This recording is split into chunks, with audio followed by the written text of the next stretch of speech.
Bože, aký obrovský jašter.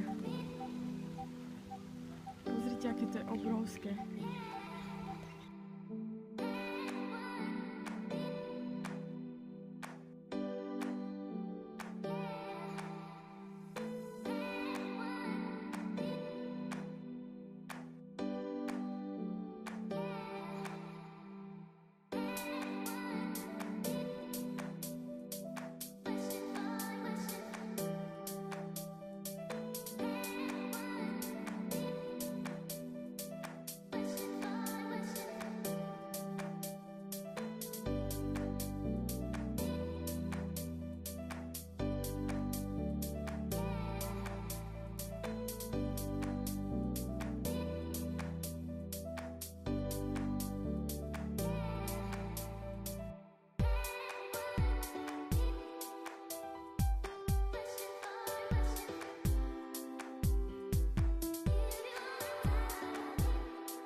Jo, jak fajne.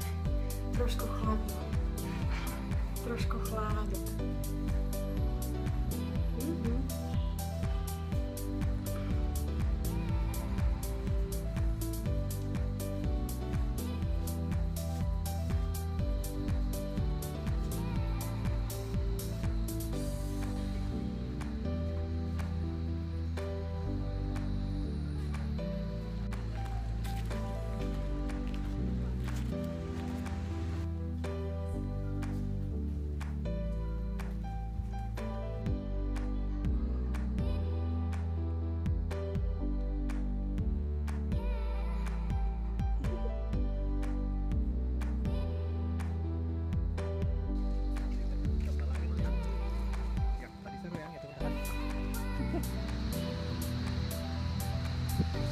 Tak toto vyzerá ako nejaké námestičko.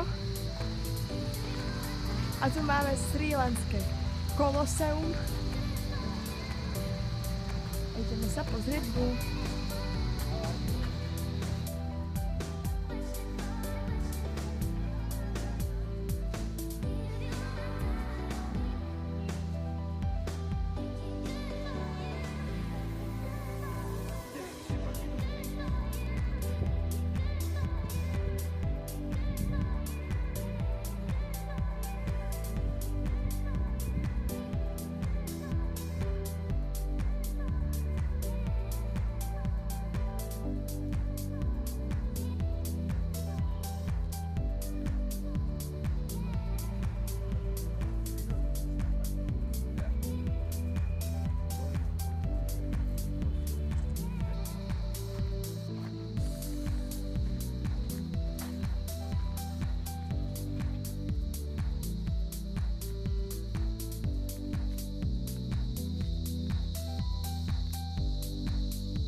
Ale tie múry sú, neviem presne z akého stavebného materiálu, ale oni sa úplne lesknú.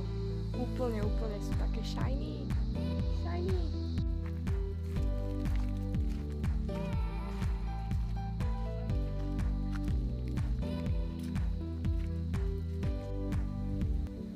Tak kvôli tomuto je človek ochotný aj podstúpiť takéto dlhé túr na tomto pálivom slnku, tam hore. Strašne tu je teplo, či mi veríte, či nie. Strašne.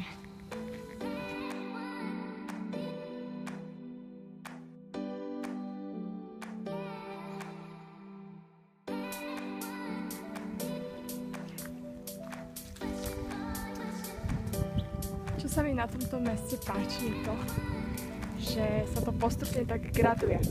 Začali sme len pri nejakej soche, Potom už sme videli zvyšky paláca a teraz už vidíme prakticky všade, kde kráčame, ako keby pozostávky tých hradieb, keď ich môžem tak nazvať. Čiže všade sú tu múry, nejaké schody, ktoré vedú samozrejme nikam a už sa snadíte len dostať k takým ikonickým veciam a ikonickým svätyniam, palácom, chrámom. Aj teraz k jednej takej smerujem.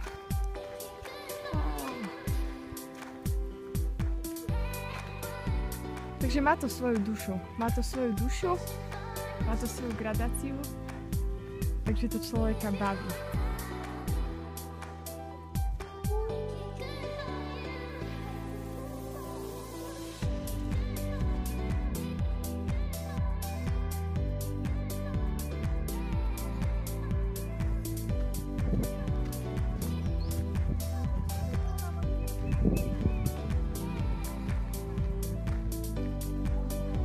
Takže pomaly už končíme. Za nami máme sochu spiaceho Budhu.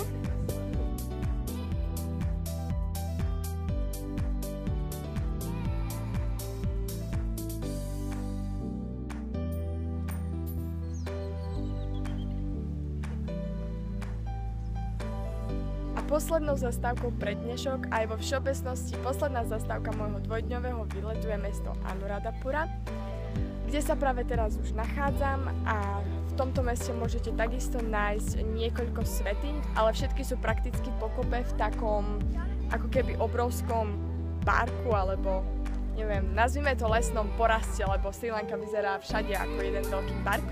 Tu za mnou je už prvá z týchto svätyň, ktorá sa nazýva Isurumnia, alebo aspoň tak nejako približne.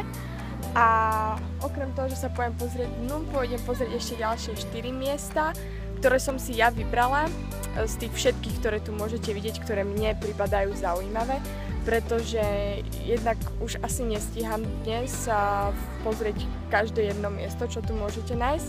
A jednak myslím, že už po tých 2 dňoch bolo tých svätyň tak akurát.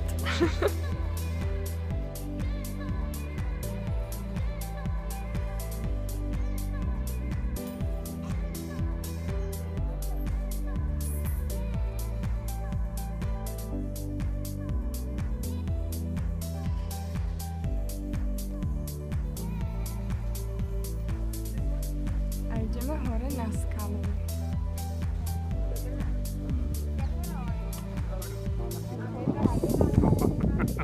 To je výška. Tam môžeme vidieť nejaký pozostatok. Super. Máme rozhľad všade.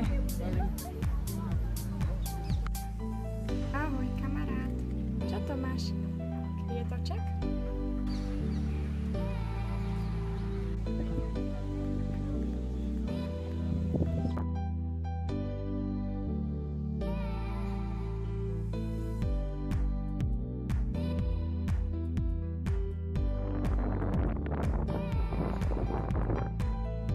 Krásne vidieť Srí Lanku a trochu pocestovať aj okolo a som veľmi rada, že som do toho šla, že som využila tie 2 dni a že som nesedela len v gau na pláži, pretože Srí Lanka je nádherná a oplatí sa vidieť a keby som mala viac času a viac priestoru, tak určite prejdem krížom krážom celú. Tak dúfam, že toto video vám aspoň niečo dá. Pri najmenšom aspoň inšpiráciu prísť na Srí Lanku a vidieť tieto nádherné miesta naživo.